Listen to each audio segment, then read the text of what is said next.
Bonjour. On riait un peu de ce million là, pouvait être offert aux citoyens du Groenland. En même temps, ça devient un enjeu réel et concret. Est-ce que la souveraineté est achetable au Groenland? C'est pas... cette question-là n'est pas nécessairement mon expertise, mais à tout le moins, du côté de la politique étrangère américaine, on le croit que ça l'est. Okay. Parce que par le passé, c'est le genre de choses qu'on a fait. OK. Votre expertise, ça reste militaire. À quel point c'est important le Groenland pour les Américains?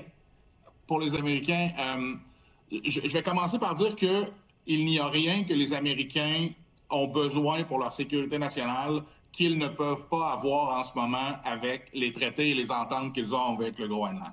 Mais à votre question, c'est vraiment la présence chinoise et russe qui est un problème avec l'accès à notre hémisphère là, qui en fait partie. Par exemple, c'est les exercices qu'on va voir ou les entrées de brise-glace et ou de navires scientifiques, parce qu'on sait que les Russes, par exemple, travaillent à intégrer les missiles Caliber sur des brise-glaces. C'est un problème.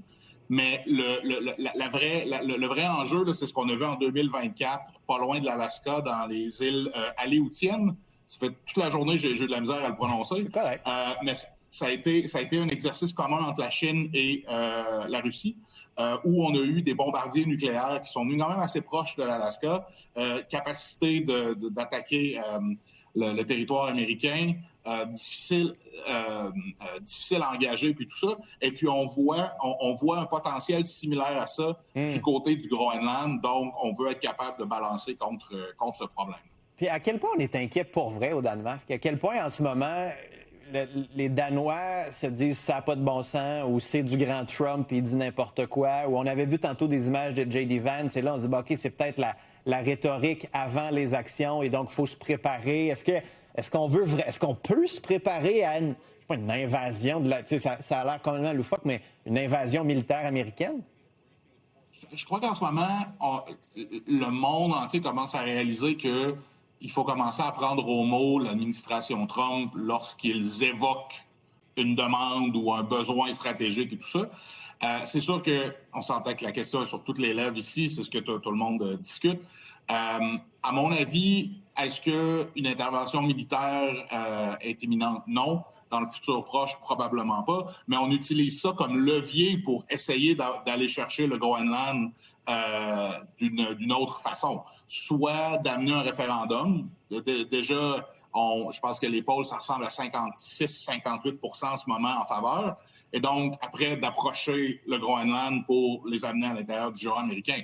Mais c'est certain que si, disons, là, hypothétiquement, disons, il y a une intervention militaire, c'est fini en 45 minutes. Là. En ce moment, il y a environ, je pense, c'est une cinquantaine de mille d'individus, mais au niveau militaire, surtout à la base américaine, c'est 200 personnes. La moitié, c'est des Danois nationaux qui travaillent là en support et tout ça. Un débarquement américain, c'était... Donc, à ce niveau-là, l'idée est loufoque, mais aussi, c'est pas quelque chose qui serait difficile. Ce qui est difficile, c'est le après. Ouais. Ce qui se passe après. Et puis, pour revenir au début de votre question, je pense que de voir les politiciens danois qui, jusqu'à maintenant, étaient très reluctant, je suis désolé, ne voulaient pas... Réticents, merci beaucoup, ne voulaient pas d'escalade à la situation, qu'ils étaient conciliants avec les Américains, ils disaient on va rester à l'intérieur de nos traités de droit international, les Américains sont nos alliés numéro 1, blablabla. À changer de discours maintenant et à dire, ben écoutez, s'il y a une attaque, c'est la fin de l'OTAN, on voit quand même que la stratégie, mais aussi... c'est la fin de l'OTAN, mais si c'est la fin de l'OTAN, le Danemark, le Canada, tous ces petits pays-là perdent au change. L'OTAN, c'est les États-Unis. Mais oui, puis les États... Vous avez 100% raison. À l'inverse, c'est aussi très bon pour les États-Unis, l'OTAN. C'est juste qu'en ce moment, au niveau de leur influence sur les politiques de défense européennes et puis tout ça, c'est qu'on a une administration qui ne le reconnaît pas ou ne le reconnaît plus. On peut débattre, mais ça serait définitivement un gros problème pour la sécurité canadienne et la sécurité européenne. Jean-François Bélanger, j'aimerais ça qu'on se reparle bientôt parce que ça risque de bouger pas mal. Puis s'il se passe des choses chez vous au Danemark, là, revenez-nous parce que c'est vraiment très intéressant puis on veut suivre ça de très près. Donc, je vous dis à très bientôt. OK, M. Bélanger?